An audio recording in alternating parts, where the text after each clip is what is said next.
আসসালামু আলাইকুম। আজকে নতুন আরেকটি ভিডিও নিয়ে আসলাম আপনাদের সামনে। যারা আপনারা ইতিমধ্যে ইউরোপের সেনজেনভুক্ত বা নন সেনজেনভুক্ত দেশগুলোতে আছেন, যেমন অনেকে হয়তো রোমানিয়া আছেন বা ক্রোয়েশিয়া আছেন, বুলগেরিয়া আছেন বা সার্বিয়া, মেসিডোনিয়াতে আসছেন বা আসতে চাচ্ছেন, তাদের উদ্দেশ্যে ভিডিওটা। আপনারা দয়া করে কারো কথার প্ররোচনায় পড়ে গেম দিবেন না। গেম বলতে অবৈধভাবে অন্য কোন দেশে যেয়ে স্থায়ী হবেন না। বর্তমানে রোমানিয়া আর বুলগেরিয়া যেহেতু সেনজেন হয়ে গেছে, এসব কান্ট্রি চেয়ে আপনি ঘুরতে আসতে পারবেন কোনো বাধা বিপত্তি ছাড়া। যে কোনো সময় বাসের টিকিট, ট্রেনের টিকিট বা প্লেনের টিকিট কেটে বা নিজস্ব গাড়ি থাকলে ড্রাইভ করে আসতে পারবেন। কেউ আপনাকে আটকাবে না। বাট আসার পরে আপনি এখানে স্থায়ী হওয়ার চিন্তা ভাবনা করবেন না। যদি রোমানিয়াতে আপনার কাজ থাকে, ভালো কোম্পানি, ভালো কাজ থাকে, রোমানিয়াতে অনায়াসে 1 লাখ 1,30,40,000 টাকা ইনকাম করার কোনো ব্যাপারই না। কিন্তু আপনি বেশি টাকার আশায় আপনি ইতালি আসেন। ইতালিতে বহুত সমস্যা। যারা রোমানিয়ার টিএসসি কার্ড নিয়ে আসতেছেন, তার জন্য আরও বেশি সমস্যা। আর ইতালির অবস্থা আরও খারাপ। আপনি হয়তোবা ওই যে বলে না, দেয়ালের ওপাশে ঘাস সবুজ মনে হয়। আপনি তো আসলে বুঝতে পারবেন, আসার আগে বুঝবেন না। ইতালিতে যদি 1 লাখ টাকা ইনকাম করতে হয়, কমসে কম সেই লোকটার 2 থেকে 3 বছর ওয়েট করতে হবে মাসে 1 লাখ টাকা সেভিং করতে। কারণ একটা লোক মনে হয় না 600 ইউরো বেশি কেউই পায় প্রথম অবস্থায়।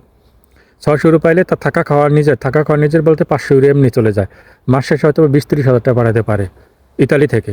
বাট রোমানিয়া, বুলগেরিয়া এইসব কান্ট্রিগুলোতে থাকা খাওয়া, রেস্টুরেন্টে যারা কাজ করে তাদের থাকা খাওয়া ফ্রি।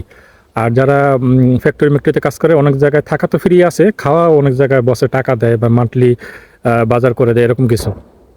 তো ওখানে 1 লাখ টাকা বেতন পাইলে 1 লাখ টাকায় আপনার সেভিং হবে। বাট ইতালিতে 1 লাখ টাকা সেভিং করতে হলে আপনাকে কমপক্ষে 2.5 থেকে 3 লাখ টাকা ইনকাম করতে হবে মাসে। 2.5 থেকে 3 লাখ টাকা ইনকাম করতে হলে আপনার কমপক্ষে 3 থেকে 4 বছর থাকতে হবে ইতালিতে। তাহলে আপনি ইনকাম করতে পারবেন। কারণ আপনি ভাষা জানেন না, আপনার ডকুমেন্টসের সমস্যা, আপনি কাজ জানেন না, তাহলে আপনাকে কে বেতন দেবে, কে বেশি বেতন দিয়ে রাখবে? হুম। তো এই জন্য বললাম যে যদি কারো রোমানিতে স্টে করার মতো সুযোগ থাকে, মানে কাজ আছে, ভালো কোম্পানি, তাহলে তারা ভুলেও অন্য কোন দেশে যাওয়ার চিন্তা ভাবনা করবেন না। অন্তত যাওয়ার আগে অন্য কোন দেশে ভিজিট করুন। আপনি যদি ইতালি আসতে চান, বন্ধুবান্ধব যদি থাকে, আপনি আসেন, দেখেন, দেখে তারপর ডিসিশন নেন। আমার মনে হয় আপনার জন্য সেটাই মঙ্গল হবে। বাট কেউই বৈধ অবস্থা থাকা অবস্থায় আপনি অন্য কোন দেশে আসবেন না। যদি কারো যে টিআরসি হয় না বা রিনিউ হয় নাই, অবৈধ হয়ে গেছেন বা কোনো সমস্যা বা এখানে থাকার মতো পরিস্থিতি না, বিভিন্ন যদি একেবারে কোনো উপায় না থাকে, সেটা তাদের জন্য ভিন্ন বিষয়। বাট কোনো দেশে যদি বৈধভাবে থেকে থাকেন, সেক্ষেত্রে অন্য কোনো দেশে মুভ করার চিন্তা করেন না। কারণ 5 বছর পরে আপনার পিআর পেলে, মানে পার্মানেন্ট রেসিডেন্ট পেলে, তখন আপনি এমনি অন্য দেশে যে মুভ করে কাজ করতে পারবেন। তো আজকে এই পর্যন্তই। দেখা হবে অন্য কোনো ভিডিওতে। ততক্ষণ পর্যন্ত ভালো থাকেন। আসসালামু আলাইকুম।